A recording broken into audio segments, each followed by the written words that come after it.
James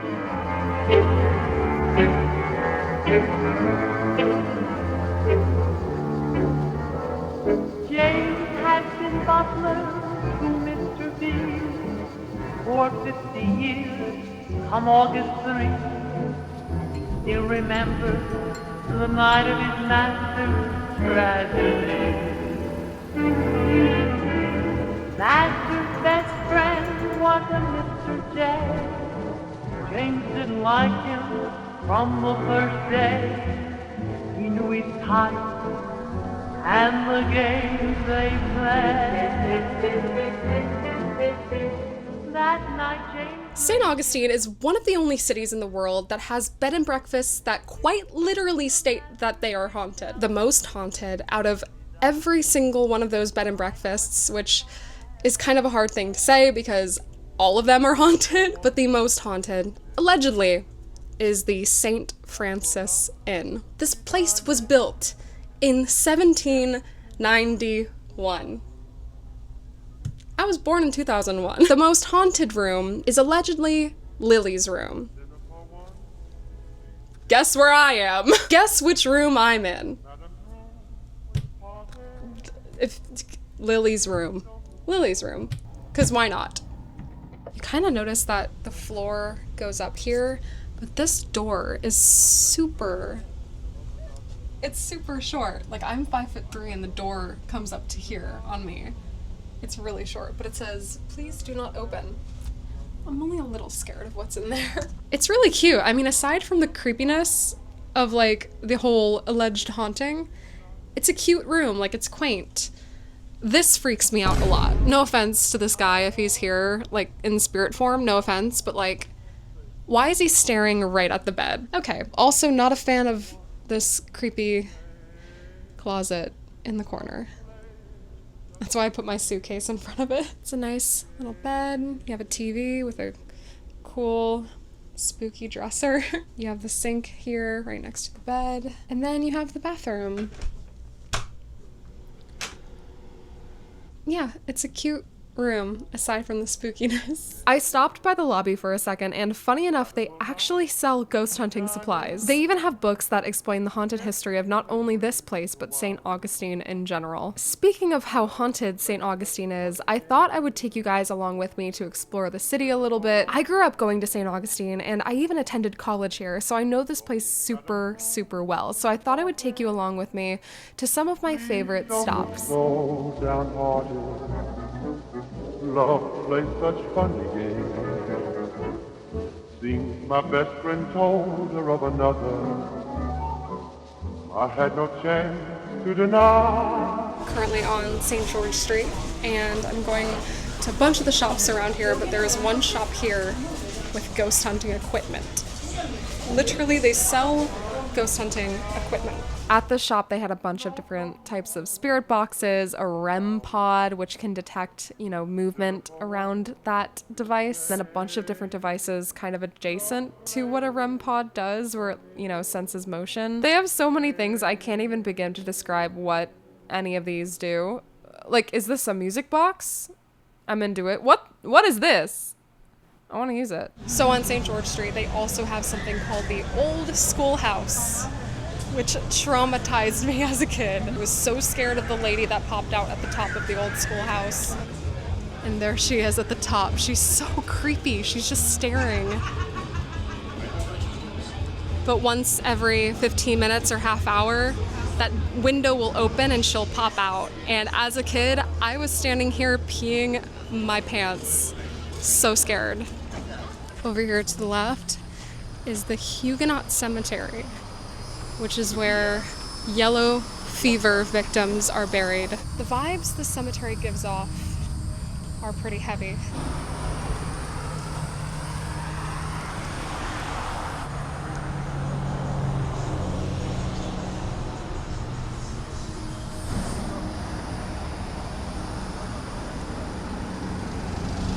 There's actually an open spot, so technically you can go through, but I don't want to get arrested tonight. There's another cemetery over there called the Tolomato Cemetery. I think we're going to pass it on the way back.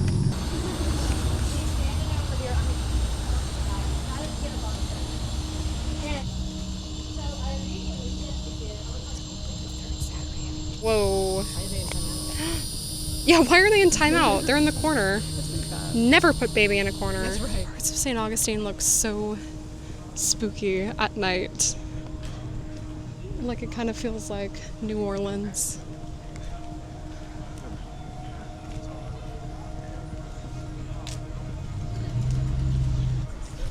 So much moss.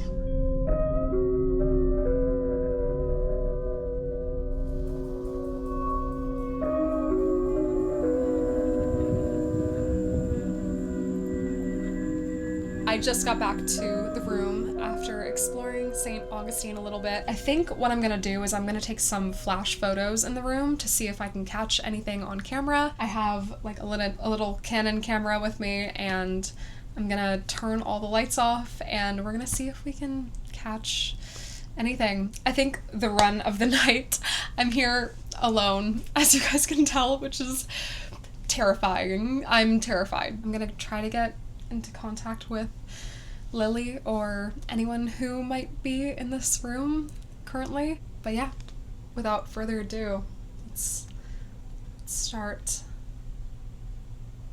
hanging out in Lily's room. I don't want to do this. Okay, 3, 2. Oh, help me.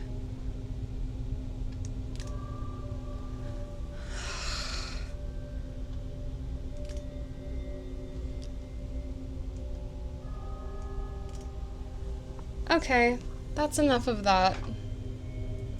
Why do I do this to myself? I want to know, why do I do this to myself? I'm insane. Imagine I like turn on the light to the bathroom and someone's standing there. Okay, good. So I thought I'd explain some lore behind this specific room. So it says that the most haunted room at the inn is Lily's room. Lily's apparition has been regularly spotted performing harmless, mischievous pranks throughout. Over the years, both she and her lover have been the focus of the paranormal activity at the inn. Whether flickering lights, changing radio stations, or knocking objects off shelves, it's possible that Lily never really left the inn. She's been seen in the hallways while dressed in all white. A television once turned off and on. Odd happenings to guest makeup bags. Mine is right there, so we'll see if anything happens to it. Oh. My phone charger is moving. I don't know if you can tell. I think it's probably just the wind. So lore behind this room specifically, like what happened back in the 19th century. A young man, a soldier, lived with his uncle, Major William Hardy, who owned the inn during the 19th century. The young man fell in love with a young servant, Lily. A secret love affair took place while sneaking into various rooms of the inn, and then the uncle found out about the affair, dismissed the servant, and ordered his nephew to stay away from her. The young man hung himself in the attic, Lily's room, which is on the 3rd floor. Okay. I have this device here in my hand. It has a green light on it. If there is a spirit here, can you come over to the bed and touch this green light that I'm holding? Please?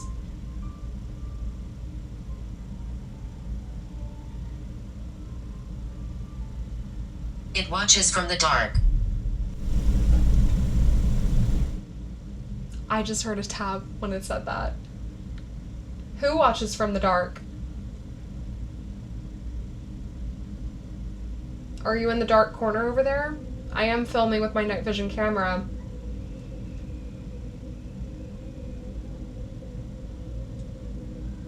Who's over there?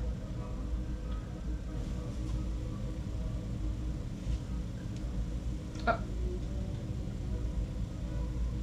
Did you just come over here and touch this EMF reader? Did you just touch that green light? Can you do that again? Come on.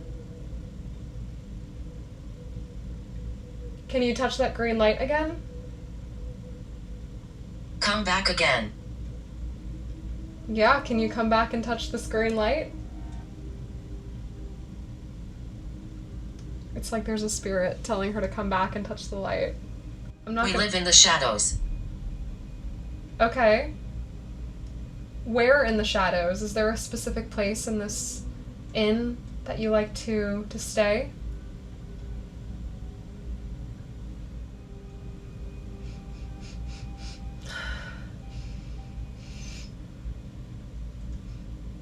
I smell something really...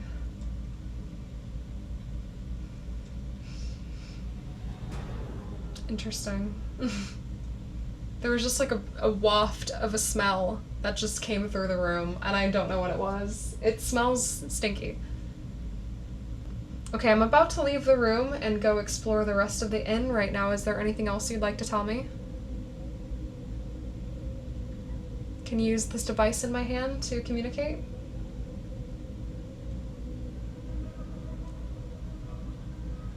Is there anything else I need to know? Ruth. Ruth? Who is Ruth?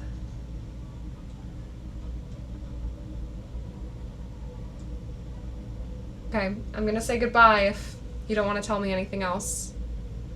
In 3, 2, 1.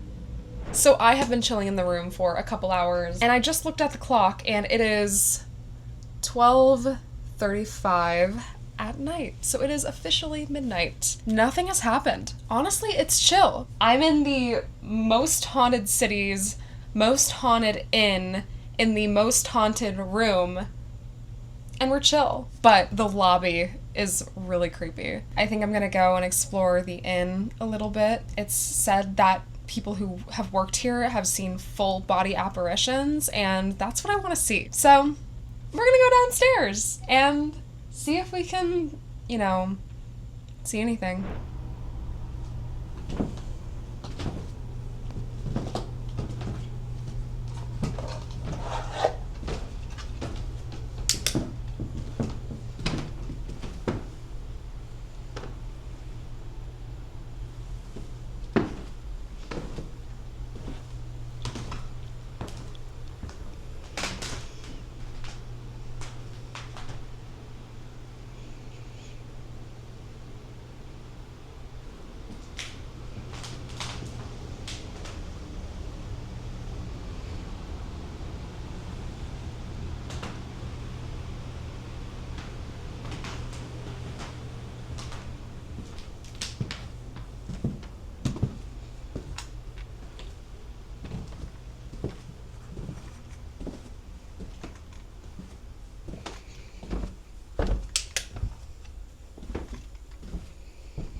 It is so dark.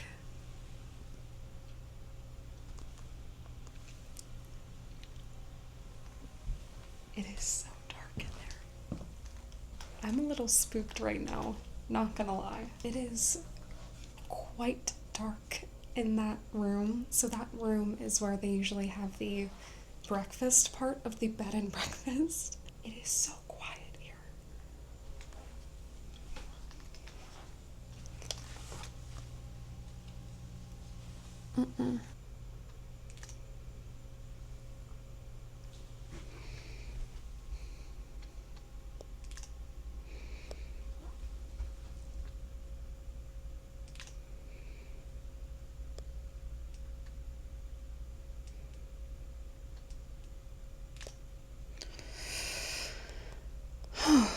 Okay.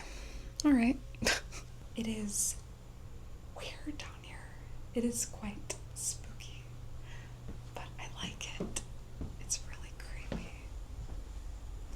Oh, the kitty cat's still out there. There's a little cat. I'm gonna go outside and see him.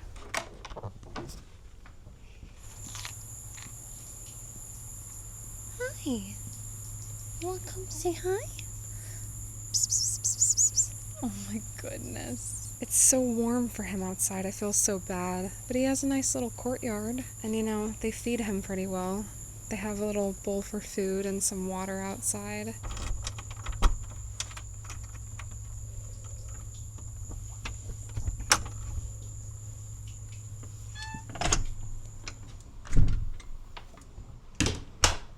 I That gives me the creeps. And I definitely just heard a tap, but I'm gonna pretend like I didn't. Oh my god.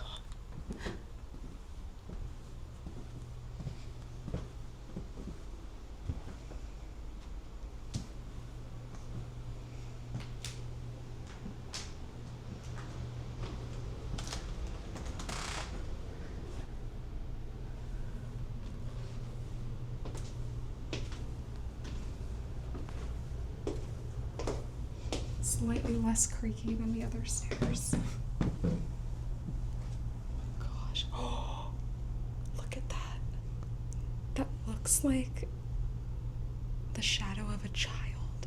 That's so scary.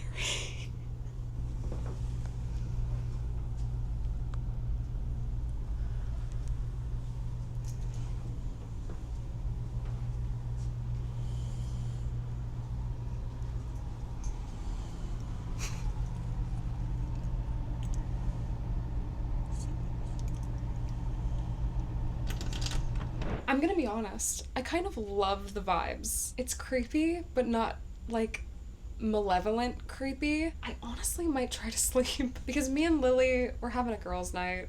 It's chill. I recommend staying here. I will see you guys in the morning, or I'll update you if anything bad happens.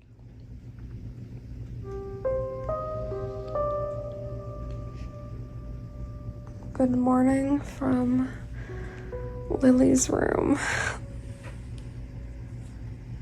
Oh my god. I ended up getting some really good sleep last night. Nothing unusual happened. I didn't hear anything. I didn't see anything. I didn't feel anything, but it's tough to ignore the overall energy of this place. But maybe that's what makes the St. Francis Inn so fascinating. Not every haunted location has to end with a door slamming shut or seeing a full body apparition. Sometimes it's the history that lingers. The stories. If you've ever stayed at the St. Francis Inn or had a paranormal experience elsewhere, tell me all about it in the comments below. I would love to hear your story. Don't forget to like the video, subscribe, and let me know where I should spend the night next. Until next time, sleep with the lights on for your own sake.